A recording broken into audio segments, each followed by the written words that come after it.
Búscame en la palabra. Es allí, y solo allí, en la incisiva amalgama de las letras, en la sílaba, en el delirio del verbo, en la intensa claridad de la palabra, donde mi cuerpo se desangra, herido por cortes infinitos, se humedece, sale de su tumba y resucita. Sí, búscame en la palabra.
¡Qué rico!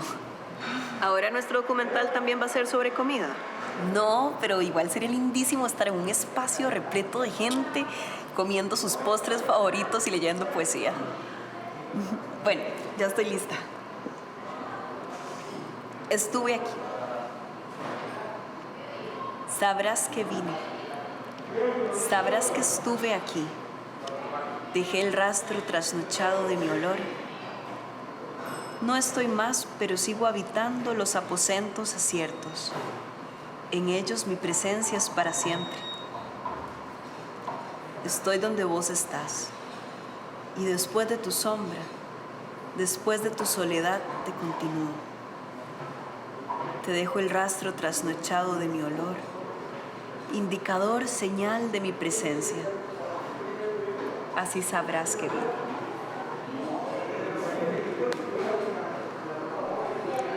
Bueno, ahora sí, a comer.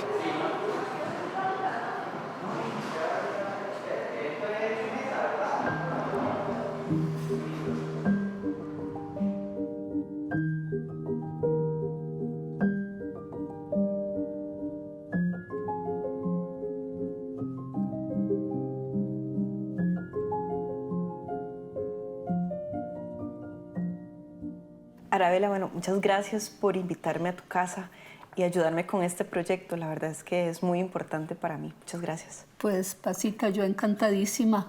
Las puertas siempre abiertas y es un gusto realmente recibirte. Gracias a vos por estar aquí. Gracias. Inicialmente, pues, a mí me gustaría saber, es que usted es poeta, pero también es actriz. ¿Cómo se relacionan estas dos facetas? Pues evidentemente hay una conexión, diría yo, porque tanto el teatro como la literatura implican un proceso de comunicación muy intenso y además, pues en ambos se recibe una retroalimentación importante de parte tanto de las personas que leen como de los posibles espectadores. Entonces, esa necesidad de comunicarse con el otro yo creo que es la que me ha llevado a incursionar en ambas disciplinas. Entonces, tanto el teatro como la literatura proveen esos espacios que para mí han sido siempre muy importantes. Entonces, pues creo que sí están muy íntimamente ligadas. El libro es una antología que comparte poemas desde que usted tiene 16 años. ¿Cómo fue este proceso de escogencia? Bueno, había algunos textos inéditos.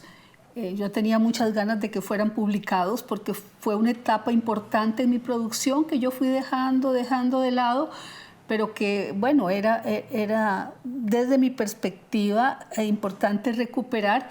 Y además que había varios libros publicados y pensé que era interesante tomar una selección de lo más importante de cada uno y llevarlos a esta especie de antología, que en realidad termina siendo como una recopilación de la poesía más que una antología. Y en alguna medida incursionaban en una serie de temáticas que a mí me interesan, tanto del empoderamiento del erotismo femenino, como reflexiones ontológicas, como preocupaciones por el medio ambiente. Entonces creo que todo eso converge para dar una visión de lo que han sido prácticamente 60 años de creación literaria. El tiempo es un tema recurrente en su trabajo. ¿Qué significa? ¿Por qué? Son esas preguntas que cuesta mucho responder realmente. ¿Hay algún impulso por escribir?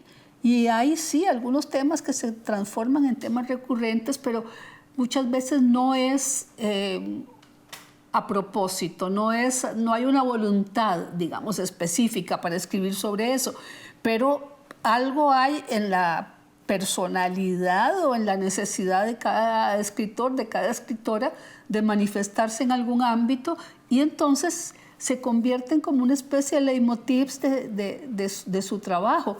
Y usted tiene razón, el tiempo está ahí pues siempre muy presente, desde los primeros hasta los últimos, ¿verdad? Mía Gallegos es una de las escritoras costarricenses más representativas. Para alcanzar la espuma, publicado en el 2020, es una antología que abarca los mejores poemas de toda su carrera, acompañados de las pinturas de la artista Marcia Salas. Es una obra que se mueve entre lo íntimo y lo existencial, y que a su vez se engarza con las luchas feministas del siglo XX de otras destacadas autoras. Esta recopilación fue ganadora del Premio Nacional Aquileo J. Echeverría en Poesía 2020 y se puede encontrar en nuestras librerías UNED.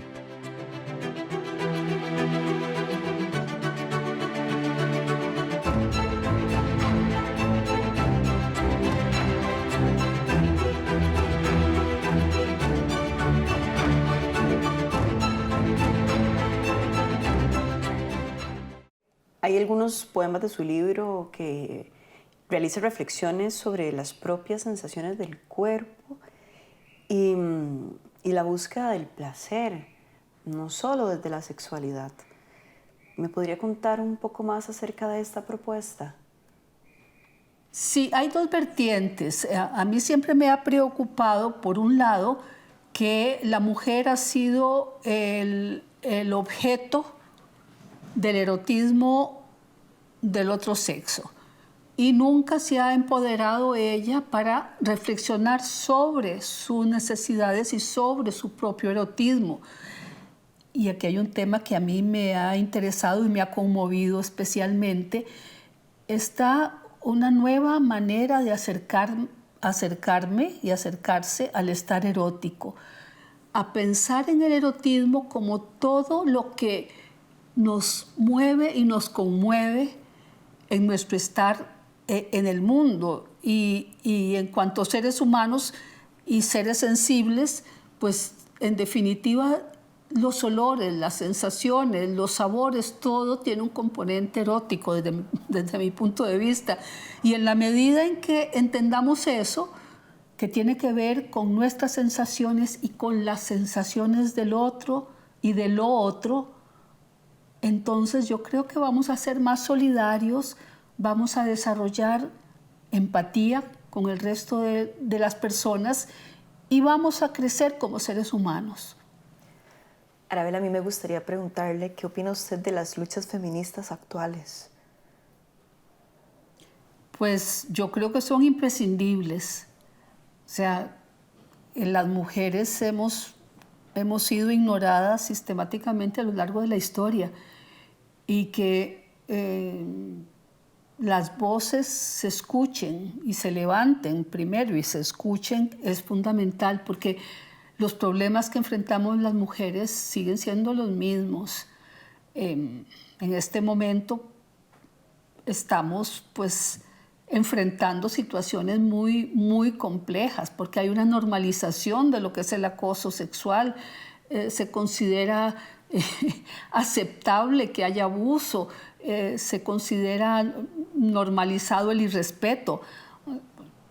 Es decir, que las luchas de las mujeres siguen teniendo absoluta vigencia, lamentablemente, porque ojalá hubiese una sociedad respetuosa, una sociedad igualitaria en donde tuviésemos los mismos derechos, así como tenemos las mismas responsabilidades, pero lamentablemente no es así. Entonces sí, es imprescindible que las mujeres sigamos luchando por nuestros derechos. Entonces todos los espacios que se abran desde el feminismo, pues yo creo que son fundamentales. ¿Cómo ve la situación profesional de las y los poetas en este momento, así como sus propuestas? Es un oficio no considerado como tal, a pesar de que significa un trabajo exhaustivo y de mucha dedicación, pero no hay absolutamente ningún reconocimiento a la fecha, con excepción de algunas editoriales estatales que nos abren el espacio. La poesía está maldita, o sea, nadie quiere publicar poesía, nadie quiere vender poesía. Y en definitiva, no es cierto que no se venda, depende de cómo se le presente a la gente. Las personas tienen la sensibilidad para acercarse a la poesía desde múltiples vertientes. A mí me encanta hacer recitales, por ejemplo, porque es un placer estar cerca de personas que nunca habían tenido contacto con la poesía y que se abran y que la disfruten y que pregunten, pero el oficio como tal es un oficio de sacrificio total, de introspección, o sea, no está reconocido como un oficio, ya lo dije. Yo no sé si reír o llorar, porque realmente la situación es bastante oscura.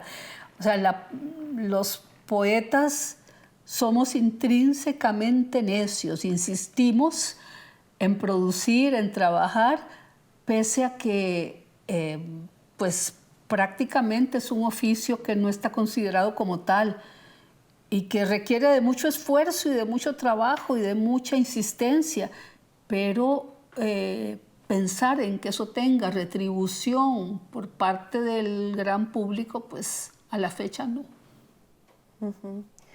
Y entonces, ¿qué consejos le podría dar a las personas que están empezando o que quieren escribir poesía? Que no les importe y que no esperen, que sean fieles a su mandato interno y que se matriculen con lo que les interesa hacer. De eso se trata. Y como todo en la vida, ¿verdad? Depende de la pasión que se le ponga. En la medida en que haya pasión y que haya compromiso, pues habrá disfrute, aunque sea el personal. Que no se abrumen si no pueden publicar, que la poesía es un trabajo también en solitario, que aprendan lo que significa el verbo trabajar, porque la poesía requiere de muchísimo trabajo. Entonces, que perseveren y que es realmente muy gratificante el trabajo, siendo al mismo tiempo muy ingrato el trabajo de los y las poetas, pero básicamente eso, que se dejen llevar por su pasión, que respondan a su necesidad de comunicar. Bueno, finalmente agradecerle mucho por esta pasión y por este compromiso, porque yo creo que personas como usted inspiran a otras personas a que escriban, y se trata de eso. Así que muchísimas gracias. Y yo agradecidísima con este espacio para que conversemos y que compartamos el pensamiento y las ganas. Entonces, la agradecida soy yo profundamente.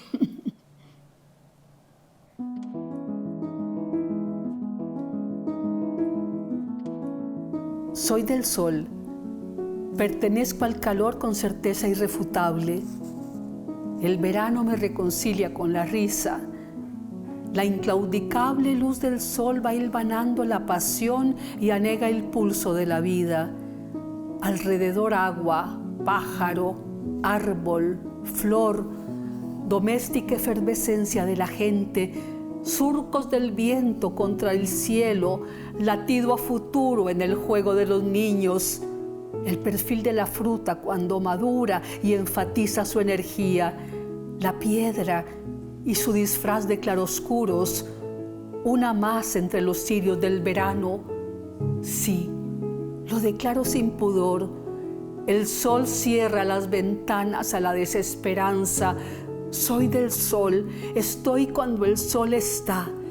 A golpe de luz, detengo el tiempo, renazco y calmo mis mareas.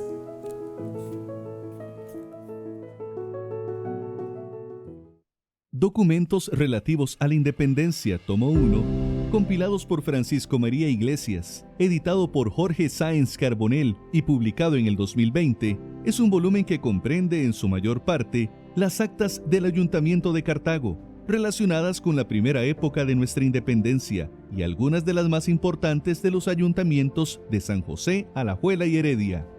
Este compendio impreso se puede encontrar en nuestras librerías UNED.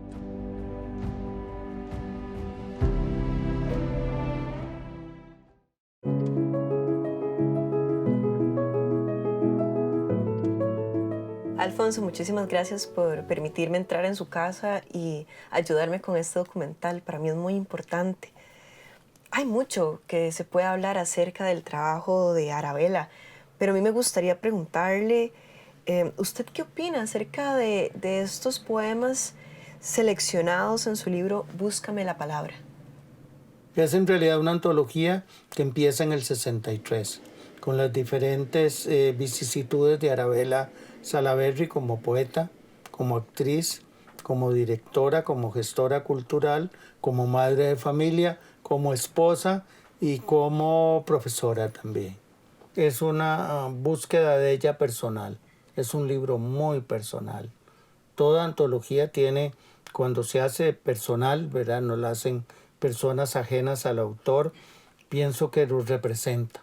Arabella es en este libro, ¿verdad? Y no puede dejar de ser ella con todo su mundo, todo su universo poético. Y también el ilustrador, ¿verdad? Zumbado es un hombre que conoce a Arabella y trata de representar lo que Arabella escribe. Siempre hay una gran diferencia entre ilustrador y el texto del libro.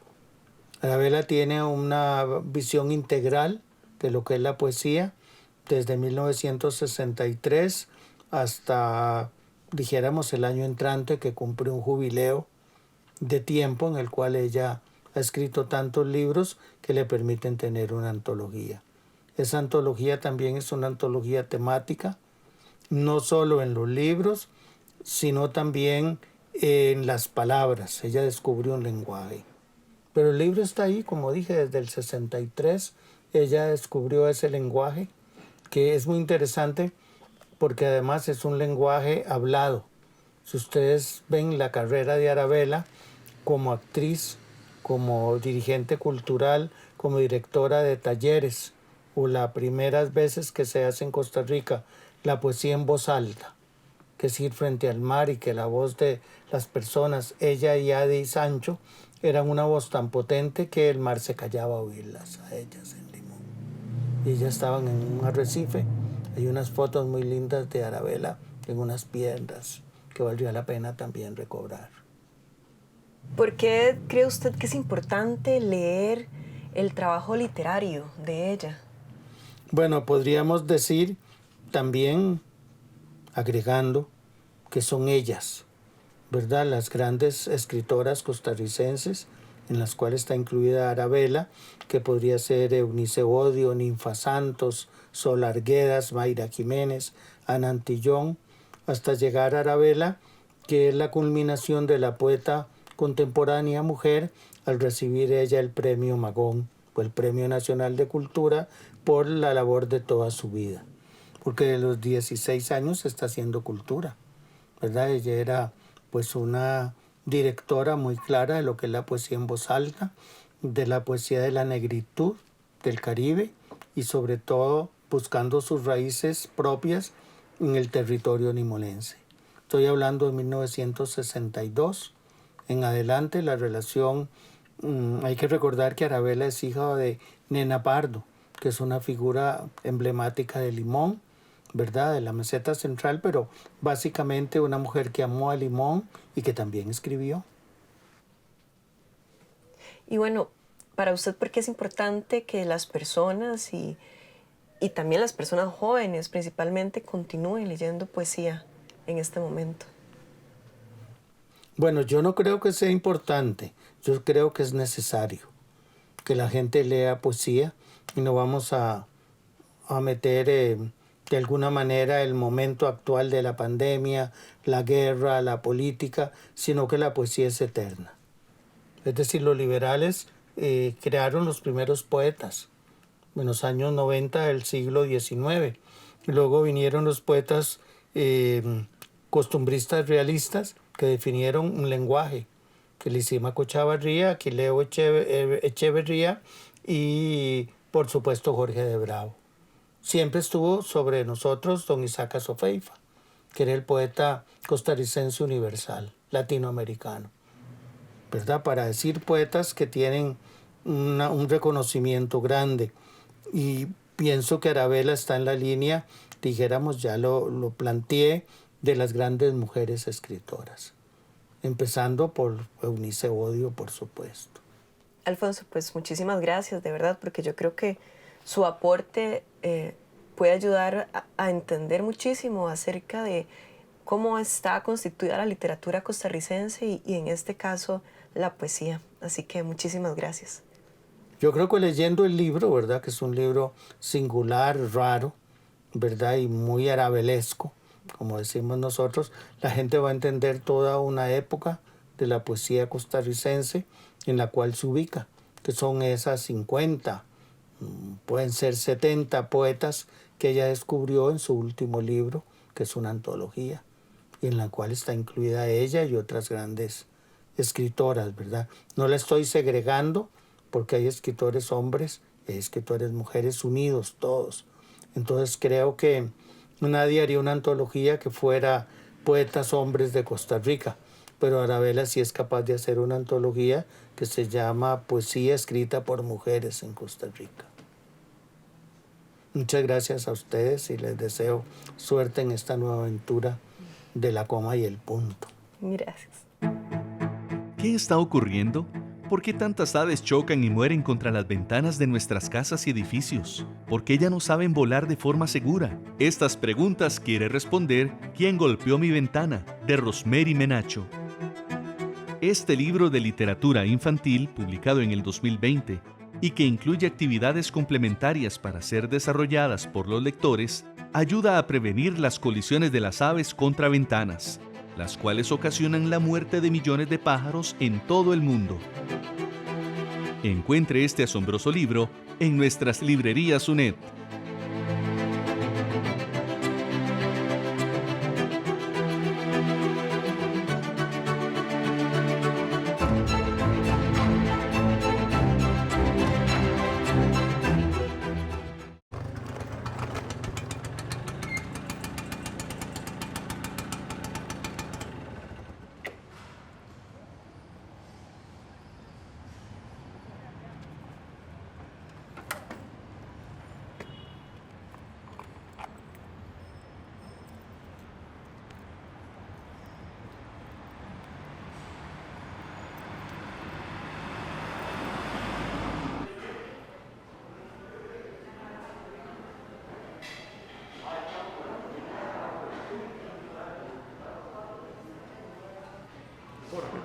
Gracias. Con gusto.